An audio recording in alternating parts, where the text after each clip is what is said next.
তোমাদের গ্রামের মানুষের কিছু অদ্ভুত লাগছে না যে রাধা কৃষ্ণ আর বলরাম আমাদের সাথে এলো না? আমাদের সবার থেকে আলাদা হয়ে আগে বেরিয়ে গেল। রাধা এভাবে কৃষ্ণের সাথে ঘুরে বেড়াচ্ছে। আমার তো ঠিক লাগছে না ব্যাপারটা। সব যুবতীদের সকলের সামনে এই বিষয়টা তুলে ধরা উচিত।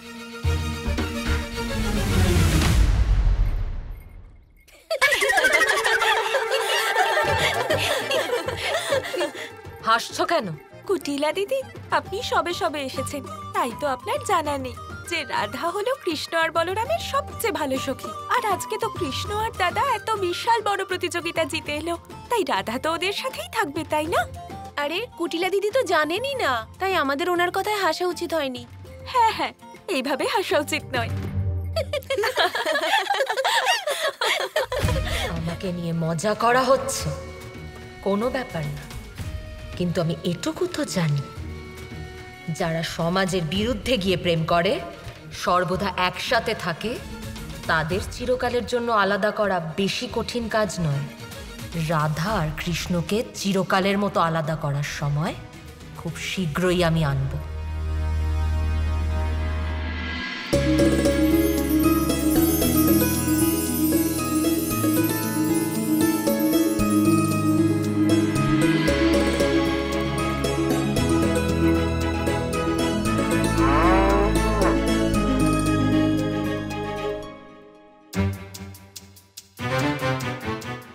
কৃষ্ণ, দেখো তো আমাদের গাড়ি থেমে গেছে, কিন্তু দাদা কিছু বুঝতেই পারলেন না। এখনো রেবতীর চিন্তায় মগ্ন হয়ে আছেন উনি।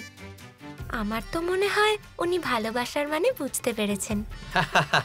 কি রাধা, তুমি কি সব বলছো দাদার নামে? দাদা আর প্রেম? আমার তো একটুও মনে হয় না। তোমার মনে আছে যখন গোপিকা আর বল্লভ পালিয়েছিল, তখন দাদা কত ক্রুদ্ধ হয়েছিলেন? তাও আবার প্রেমের ওপরে। উনি আবার কি প্রেম বুঝবেন? আরে হ্যাঁ, বেচারা গোপিকা আর বল্লভ কোথায় লুকিয়ে লুকিয়ে থাকছে, তাও আবার দাদার ভয়। আরে দাদার ক্রোধের ভয় গোপিকা বল্লভ কি আমি নিজেই পালাবো? আরে এরকম কেন বলছো কানাই? দেখো, আমি জানি যে আমার গোপিকা আর বল্লভের উপর এতটা রেগে যাওয়া উচিত হয়নি, আর ওরা যা করেছে সেটার উপর এরকম প্রতিক্রিয়া তো দেওয়া উচিত ছিল না। হ্যাঁ, এখন আর ভেবে কি হবে? যা হবার তা তো হয়ে গেছে, যা করার আপনি করেছেন। হ্যাঁ, কিন্তু এরপর যদি ওদের সঙ্গে আমার দেখা হয় তাহলে আমি মন থেকে ওদের কাছে ক্ষমা চাইবো, কেমন? কারণ এখন আমি ওদের প্রেম বুঝতে পেরেছি, কিন্তু এখন আর কি করা যাবে? সত্যি দাদা, ওদের সাথে যদি আবার দেখা হয়, মারবেন না তো ওদের? আরে কি সব বলছো রাধা? আমি কেন ওদেরকে মারতে যাব? আমি কখনো মেরেছি কাউকে? না না, দেখো, তখন তো আমি রেগেছিলাম, তাই রাগের মাথায় আমি কে জানে আমি সব কেন বুঝতে পারিনি। এত বড় ভুল আমি কি করে করলাম? আচ্ছা,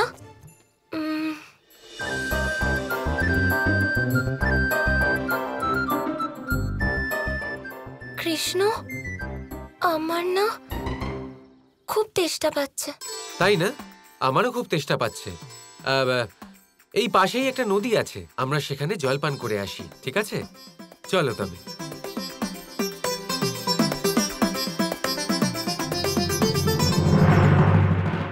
দাদা, আপনিও এসে জল খেয়ে নিন, আমরা এগোচ্ছি। হ্যাঁ হ্যাঁ,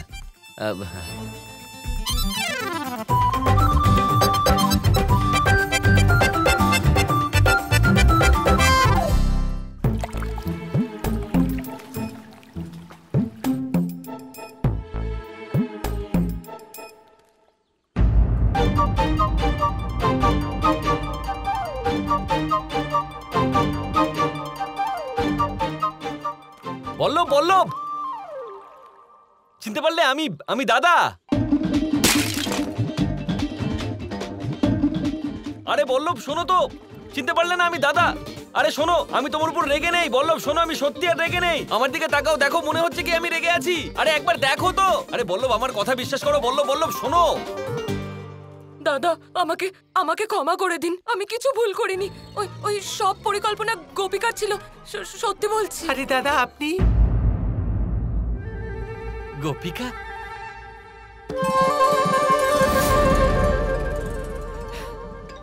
গোপিকা তুমিও?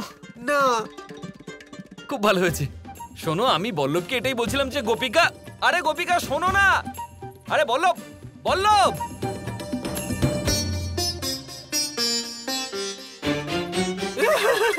না না না না না না, আমাদের ক্ষমা করে দিন। দেখুন, আমাদের মারবেন না, দয়া করে। আমাদের মারবেন না, দয়া করে। আরে আমি কেন মারবো? দেখুন, আপনি মারধর ক্ষমা করে করবেন দিন। না, আপনি কিছু আরে, করবেন না, ক্ষমা দয়া করে করে। দিন। আরে চুপ করো, চুপ করো দুজনে। কি অকারণ বিলাপ করে চলেছো? আমি যেটা বলছি সেটা আগে শুনে নাও তো। আমি বললাম তো যে আমি তোমাদের উপর রেগে নেই। শুনছো না কেন? মনে তো হচ্ছে না। বল্লভ, তুমি একটু বোঝাও ওকে। না, আমি বলছিলাম যে ঠিক আছে, বলুন। হ্যাঁ, ওই দেখো, ক্ষমার কথা যদি হয় তাহলে আমি হাত জোড় করে তোমাদের কাছে ক্ষমা চাইছি। আমাকে ক্ষমা করে দাও। আরে আপনি তো হাত জোর করছেনই না। জোর দেখো, না না দাদা, আপনি কেন হাত জোর করছেন? আপনি ক্ষমা চাইছেন, তাও আমাদের কাছে। আরে যখন ভুল আমি করেছি তখন তো ক্ষমা আমিই চাইবো না? তোমাদের দুজনের ভালোবাসাকে আমি বুঝতে পারিনি, সেটা আমার ভুল। আমি হাত জোড় করে ক্ষমা চাইবো। কিন্তু এখন আর তোমাদের চিন্তা করার কোনো দরকার নেই। এবার তোমাদের দুজনের দাদা তোমাদের দুজনকে নিজের সঙ্গে বর্ষণাতে নিয়ে যাবে, আর আমি নিজে সেখানকার লোকজনের সঙ্গে কথা বলবো। আর তোমাদের দুজনের সুখী জীবন আমি আবার ফিরিয়ে দেব। তোমাদেরকে আর এই কষ্ট সহ্য করতে হবে না।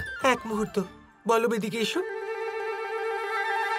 এত বড় পরিবর্তন কিভাবে হলো দাদা? আর আমার তো এখন চিন্তা হয়ে যাচ্ছে। মনে হচ্ছে উনি প্রেমে পড়েছেন। উনি আবার প্রেমে পড়তে পারেন নাকি? ওনার প্রেমিকা। আরে দেখো দেখো, উনি তো লজ্জা আরে হ্যাঁ, পাচ্ছেন। উনি তো লজ্জা পাচ্ছেন। উনি তো সত্যিই প্রেমে উনি তো পড়েছেন। সত্যিই প্রেমে পড়েছেন। দেখো, তোমাদের দুজনকে আমি বলতেই ভুলে গেছিলাম যে আমি শুধু প্রেমেই পড়িনি, মানে খুব তাড়াতাড়ি তোমাদের বৌদির সঙ্গে আমার বিয়ে হবে। দারুণ তো, দারুণ। আরে বাহ, অভিনন্দন দাদা। ধন্যবাদ। খালি হাতে ধন্যবাদ জানালে হবে না, মিষ্টি খাওয়াতে হবে, খিদে পেয়েছে। হ্যাঁ হ্যাঁ, মিষ্টিও খাওয়াবো। তার আগে রাধার কৃষ্ণের সঙ্গে তো দেখা করে নাও। ওরা দুজনে গরুর গাড়ির কাছে রয়েছে। এসো এসো, ভয় পাওয়ার কিছু নেই, এসো।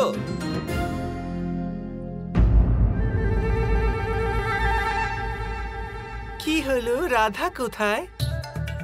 আর কৃষ্ণ কোথায়? হ্যাঁ, আরে এখনই তো এখানেই ছিল। কোথায় গেল এর মধ্যে? আমি তো এখানেই ওদেরকে ছেড়ে জলপান করতে গেলাম।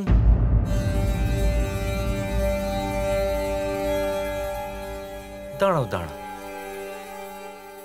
যখনই আমার তোমাদের দুজনের সঙ্গে দেখা হয় তখন রাধা কৃষ্ণকে দেখতে পাই না, আর যখন আমার রাধা কৃষ্ণের সঙ্গে দেখা হয় তখন তোমাদের দুজনকে ওখানে দেখতে পাই না।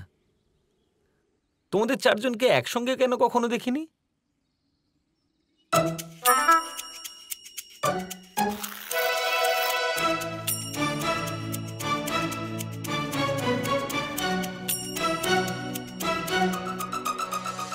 তাহলে তোমরা দুজনেই গোপিকা আর বল্লভ?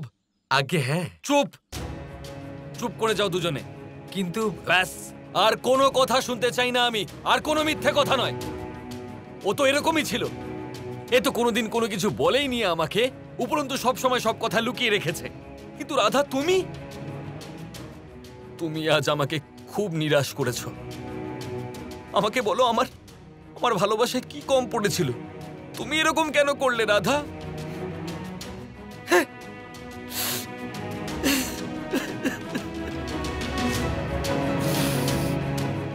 দাদা, দাদা কাঁদবেন না, দয়া করে আমাদের ক্ষমা করে দিন। হ্যাঁ দাদা, দেখুন, আমিও আপনার কাছে ক্ষমা চাইছি। আজকের পরে আর কখনো এরকম হবে না, আপনি সব জানবেন। ঠিক আছে, এবার ছাড়ুন না, আমার কথাটা শুনুন দাদা।